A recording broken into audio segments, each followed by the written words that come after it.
আসসালামু আলাইকুম, আমি মিনাজুর রহমান স্বাক্ষর টিউটোরিয়ালস ভিডিওর পক্ষ থেকে আপনাদেরকে স্বাগত। তো আজকে আমরা দেখব কিভাবে মাইক্রোসফট ওয়ার্ড ব্যবহার করে আমরা স্ক্রিনশট তুলতে পারি এবং সেটা ওয়ার্ডের মধ্যে বা ডকুমেন্টের মধ্যে আমরা কিভাবে ব্যবহার করব। অনেক সময় এমন হয় যে আম, আমাদের কোনো ডকুমেন্টের মধ্যে কোনো উইন্ডোর স্ক্রিনশট প্রয়োজন হয় বা কোনো উইন্ডোর আংশিক ভাগ স্ক্রিনশটের প্রয়োজন হয়। হ্যাঁ, তখন আমরা খুব সহজেই ইনসার্ট ট্যাবের এই স্ক্রিনশট অপশনের মাধ্যমে এই কাজটা করতে পারি। তো আমরা দেখতে পারতেছি যে যখন আমরা স্ক্রিনশটের মধ্যে এখানে নিয়ে যাই, তো এখানে স্ক্রিন ক্লিপিং নামে একটা অপশন আছে।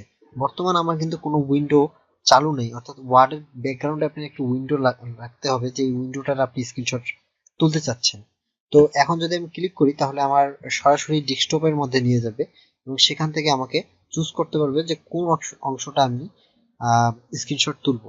ধরুন আমি এই অংশটা স্ক্রিনশট তুলতে চাচ্ছি, তো আমি জাস্ট এই অংশটা এভাবে ড্রাগ করে দেখিয়ে দিলাম, তাহলে এটা ওয়ার্ডের মধ্যে একটা পিকচার আকারে চলে আসবে এবং তখন আমি পিকচার টুলসের যে ফরম্যাট ট্যাবটা রয়েছে সেটা চলে আসা দেখবে, যেটা সম্বন্ধে আমরা পিকচার যে টিউটোরিয়ালটা রয়েছে, পিকচার নিয়ে যে টিউটোরিয়ালটা রয়েছে সেখানে কিন্তু সব এই অপশনগুলো নিয়ে আলোচনা করেছি।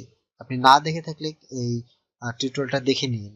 এটা অনেক আগে, মানে আমার মনে নেই কত নম্বর পার্ট, তবে একটি আহ, কিছু টিউটোরিয়াল পূর্বে আর কি এটা বানানো হয়েছে পিকচার নিয়ে।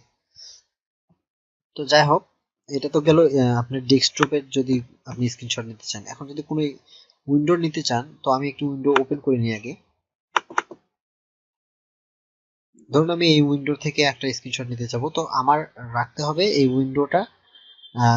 উইন্ডোটার পরে আমি জাস্ট ওয়ার্ডের মধ্যে যাব। তো যাওয়ার পরে আমি ইনসার্ট ট্যাবে গেলাম।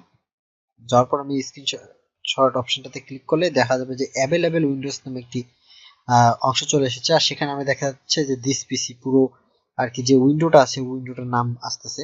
তো আমি যদি এখানে ক্লিক করি পুরো আমার কিন্তু এই উইন্ডোটার একটা স্ক্রিনশট এখানে চলে আসবে। ওকে, তো আমি চাচ্ছি যে না, আমি শুধু এই উইন্ডোটার এই জায়গাটা অল্প একটু একটা জায়গা, সেখানকার জায়গাটা তুলে নেব, শুধু স্ক্রিনশট তুলে নেব।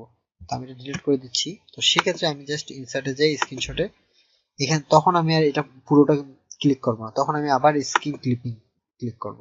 করার পর দেখুন আমার সেরকম একটা অপশন চলে আসবে। তো সেখান থেকে আমি জাস্ট এইভাবে যতটুকু অংশ চাই আমি অতটুকু অংশ ড্রাগ করে নিলাম। তো এটা একটা পিকচার আকারে চলে আসলো। তো এটা তো গেল যে আপনার একটা উইন্ডো, একটি উইন্ডো কিভাবে আপনি স্ক্রিনশট তুলবেন। তো একাধিক উইন্ডো যখন আমাদের চালু থাকবে, আমাদের প্রায় তো পিসিতে একাধিক উইন্ডো চালু থাকে, একাধিক অ্যাপ্লিকেশন চালু থাকে, তো সেক্ষেত্রে আপনাদের কি হবে। তো সেক্ষেত্রে আমি অলরেডি গুগল ক্রোম একটি অ্যাপ্লিকেশন চালু করেছি। তো আমরা যদি এখন স্ক্রিনশটের মধ্যে ক্লিক করি তাহলে দেখতে পারবো যে দুটো অ্যাভেলেবেল উইন্ডোজে দুটো দেখাচ্ছে, একটা আপনার ওই যে গুগল ক্রোমের আর একটা আপনার যেটা আমি চালু করছিলাম দিস পিসি। তো আপনার যেটা পছন্দ আপনি সেখান থেকে আপনি স্ক্রিনশট নিয়ে নিতে পারেন জাস্ট ক্লিক করে। তো আপনি এর মধ্যে এখন যখন একাধিক উইন্ডো থাকবে, তো কোন উইন্ডোটার আমরা এই যে স্ক্রিন ক্লিপিং পাবো, সেক্ষেত্রে আপনাকে একটা উইন্ডো কিন্তু অ্যাক্টিভ রাখতে হবে। অর্থাৎ আমি এই উইন্ডোটাকে অ্যাক্টিভ রাখতে চাচ্ছি না, যেহেতু এটা থেকে আমি একবার নিলাম। তো আমি এটাকে মিনিমাইজ করে দিলাম এবং আমি এইটাকে অন করে রাখলাম, আপনার গুগল ক্রোমটাকে। ওকে, এরপর আমরা যখন স্ক্রিনশট ক্লিপিং এ যাব, আমি ক্লিক করব, তখন আমরা দেখতে পারবো যে গুগল ক্রোমের মধ্যে আমরা চলে আসলাম এবং সেখান থেকে আমরা যেটার স্ক্রিনশট তুলতে চাচ্ছি সেটা আমরা জাস্ট ড্রাগ করে নেব, তাহলেই ওটা চলে আসবে আমাদের ডকুমেন্টে। তো এই টিউটোরিয়ালে এতটুকুই স্ক্রিনশট নিয়ে আলোচনা, মাইক্রোসফট ওয়ার্ডের মধ্যে কিভাবে ইনসার্ট করতে পারবেন। আশা করি আপনাদের টিউটোরিয়ালটা ভালো লেগেছে এবং নেক্সট টিউটোরিয়ালে আমন্ত্রণ জানিয়ে আমি এখানে এই টিউটোরিয়াল শেষ করতেছি। আমার ভিডিওগুলো আপনার ভালো লেগে থাকলে, আপনার মাইক্রোসফট ওয়ার্ডের অনেক কিছু যদি শিখতে চান, তাহলে আমার চ্যানেল সাবস্ক্রাইব করতে পারেন। সবাইকে ধন্যবাদ।